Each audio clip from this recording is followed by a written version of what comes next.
to. You know what? Y'all, I'm going to say this.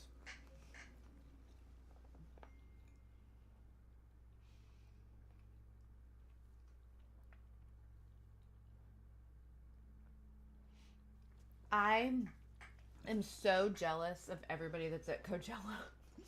I was watching people's social media all weekend, and I was like, ugh, I feel like I'm too old. No, I don't want to admit that. I'm not too old, but I'm really jealous. It looks like an amazing time this year. You're trying to get back to eating. Well, welcome. Glad you're here. Hi on Instagram. Hello, all my friends. I got my lunch here. I think that eating sometimes does feel like a struggle because eating can kind of feel like a chore, It's just like a thing. Like life gets hard, right? And when life gets hard, daily activities get hard. So, um, eating is sometimes one of those activities of daily living. And then if you're living with an eating disorder, it even makes it more complicated. But I just want to acknowledge that eating sometimes is really hard, right? And that's okay. We always show up to try to do what we can to take care of ourselves. So that's why we're here. Mm. You're about to eat lunch. What do I recommend? Mm. What sounds good? What is available? It's great if what sounds good and what's available kind of like meet up, right? It doesn't happen all the time. So, you know, eat what's available, eat what sounds good. Um, yeah, I don't think it has to be more complicated than that. Like what kind of like sometimes I'll say like when I'm wanting something to eat, I'll be like, what like sounds good, right?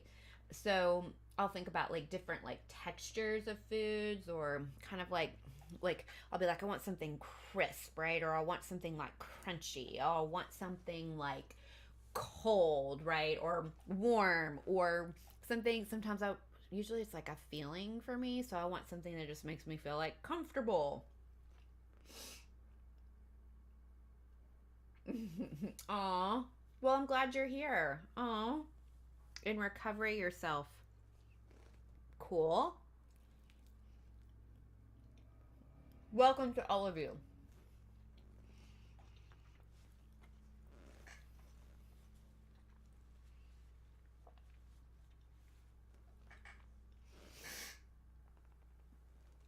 What y'all do this weekend? Do you celebrate Easter? There was Ramadan. There was also, I want to say, a couple other maybe Passover events, celebrations this weekend. So, did anybody celebrate any of those?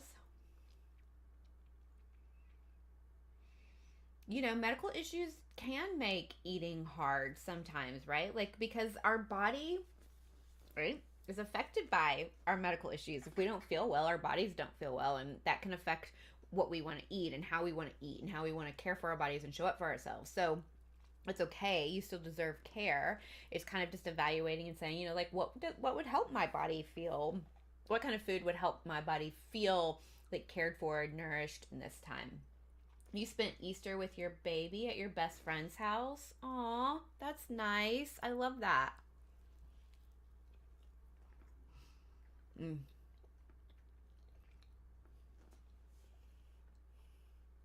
What do I think is the best way an ED therapist can support a client?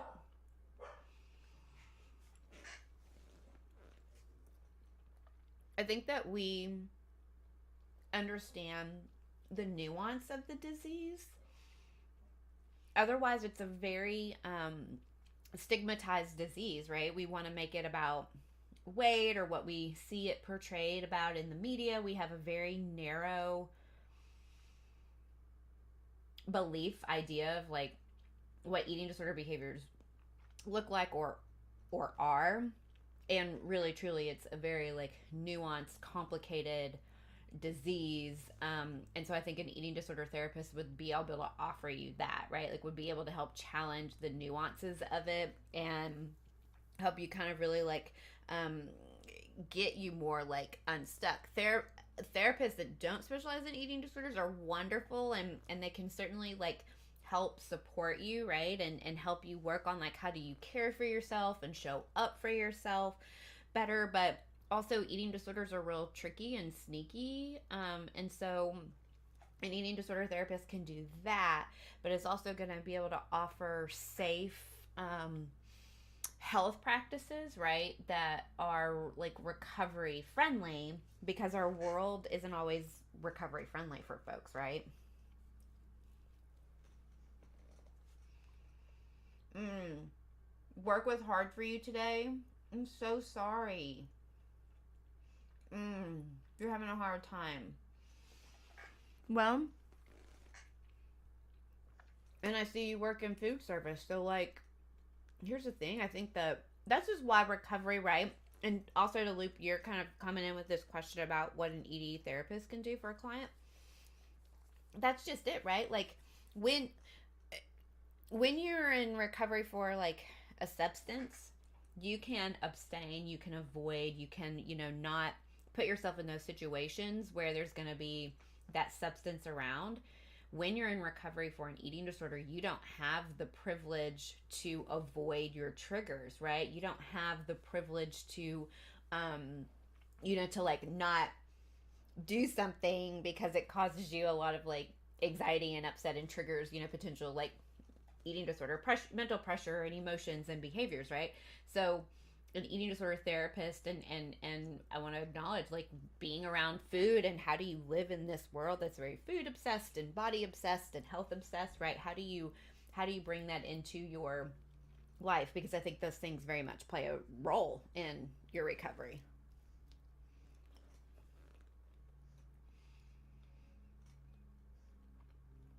What's up? Hi.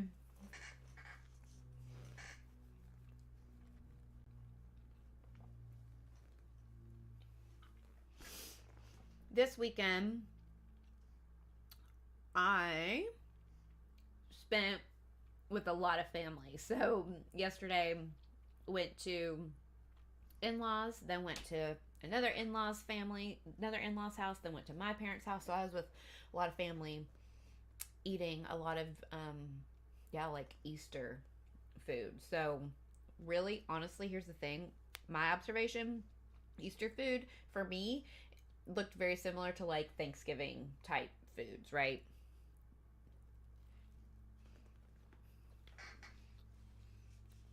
There was a lot of feasting, I should say. Mm.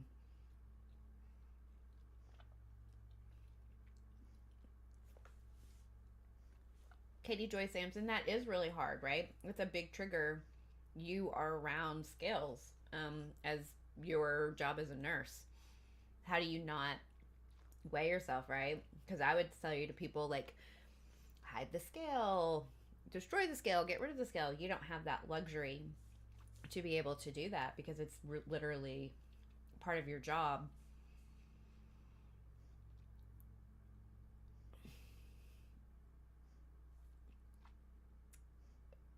I would encourage you to think about how can you turn down the shame around it, that at the end of the day, weighing yourself is, something that millions of people do. It's not right, it's not wrong, it's just not helpful. It doesn't give you any information. It's not really helpful. It's just like, right, it's just a number of where your body is at in relation to gravity at that time. So I think for you it's remembering, kind of like why you don't want to weigh yourself, right? Like what's the intention for avoiding that, and what's going to help you remember that kind of like affirmation or mantra or intention, if you will, like when you're feeling that urge to weigh yourself. But then it might be also thinking about, okay, this is a big trigger, right? This is something like I have to face and deal with, and shit, it's really hard. So maybe you come up with like a plan to care for yourself after you weigh yourself, right? So you do all the work to try to like hold on to your intentions and affirmations and, you know, breathing and not getting on the scale. So let's say you do, okay, right? How are you going to care for yourself if you experience those feelings and those thoughts about it, right? So how can you, you know, or there may be like self-care behaviors, again, journaling, affirmations, you know, like some coping strategies that you can do on the other side of it, right? So that you don't end up spiraling down, a continual spiral down into that shame and that eating disorder place, right? So it's how can we just turn down the shame around doing these things?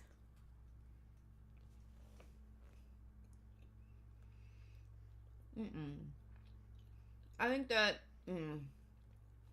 you're asking me mm, a really good question. On Instagram here, and it's what do I know about eating disorders and co-occurring personality disorders, and how essentially then your statement and your question is it seems like people very much have still stigmatized that, and I agree with you. Borderline personality disorder is super stigmatized, and I hate it. I also hate the way that we've stigmatized personality disorders. I'm going to say something, and I hope I'm just going to say it because I've been doing this work for a long time. Here's the thing, we all have personality traits, and we all have personality characteristics, good ones and bad ones, right? And when somebody has a diagnosable personality disorder, their human characteristics and traits that have been very their patterns that are very like unhealthy, right, in relationships. It's causing harm in how you are able to like show up and relate to other people. So are the characteristics and sort of the traditional like symptoms of borderline personality disorder, you know, like I think that all humans may struggle with trying to manage different parts of our characteristics and our personalities. It's just that people, because of trauma, right, and because of our environment, and because of genetic issues, and I even think sometimes physiological health issues, those personality traits, again, become problematic for people. So, what often happens is people, right, they like we say, oh, you're a borderline personality, or you're, you know, this is so, it's so bad, right? You're this, like, you're this, we want to make this assumption about this person because that means that they have these like maybe these extreme feelings, right? Or they have these sort of like God, they have such a bad persona, unfortunately. It's not because they're a bad person, right? They're acting this way because something happened, because they learned this, they were taught this, they had to experience this. This is a trauma reaction, right? And so I come more from a place, how could, again, less shame, less shame. What you're doing isn't wrong. Who you are isn't wrong. But how are your characteristics, how is maybe the way that you see yourself and the way that you understand yourself in the world, how does that get in the way at times, and how you want to be in relationships that in the world? And let's work on helping you find ways to show up in a way that you want to show up, right? Does that make sense?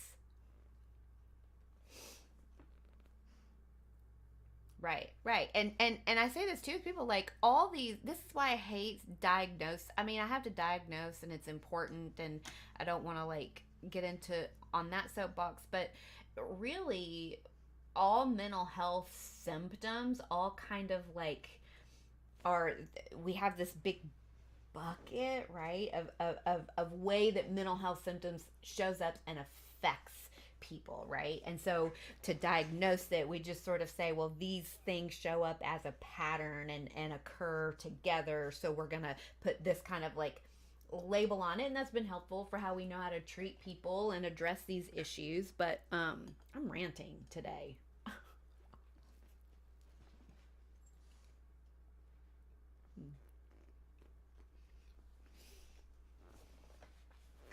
So it's hard. I think is what I'm saying, right? All of this is very nuanced. Mm-hmm. The dog barking at everything.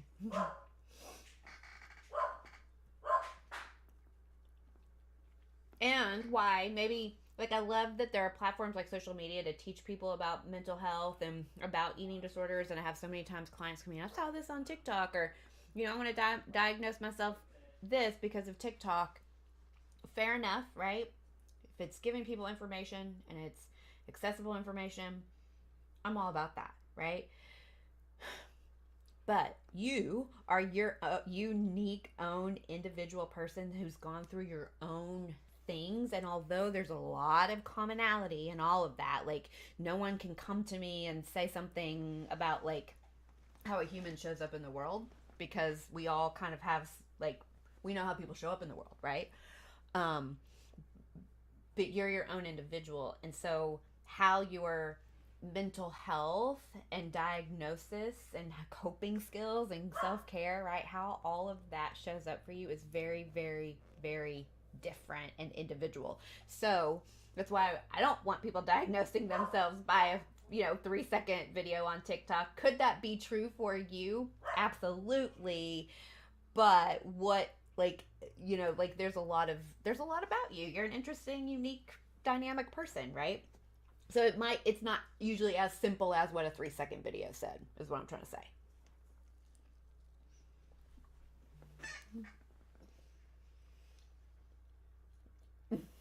say. Be my therapist? I wish. Mm-hmm. Mm-hmm.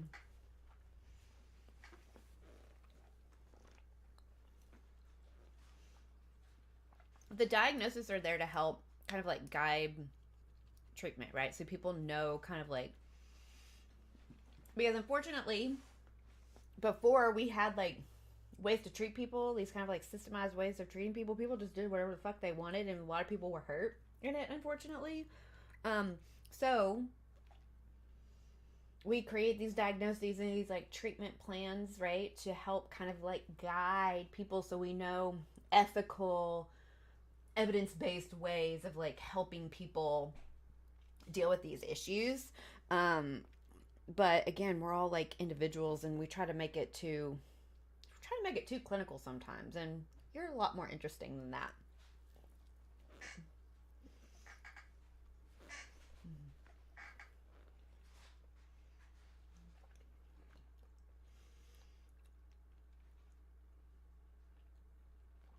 And for insurance, right? I mean, they're really the ones who are guiding that like treatment planning, honestly. Like they're wanting to say like, right, if we're going to cover this, here are the different ways we expect you to do that.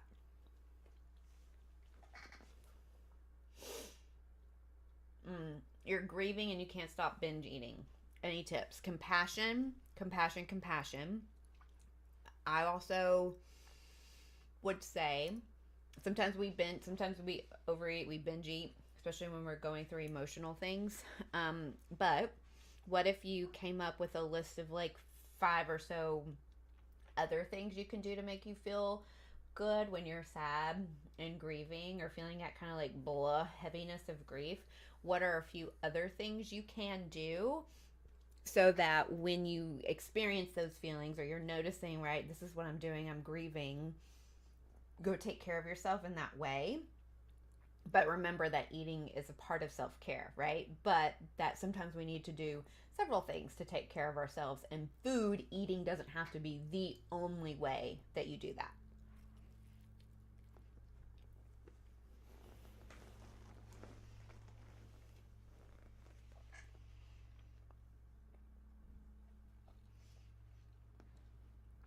All right, friends. I'm going to hop off for today. I have clients starting earlier this afternoon than normal because I want to get myself together for them. I always enjoy our chats. I hope to be back next Monday, 12:15. So, yes, nice seeing y'all. I will see y'all next week. Bye.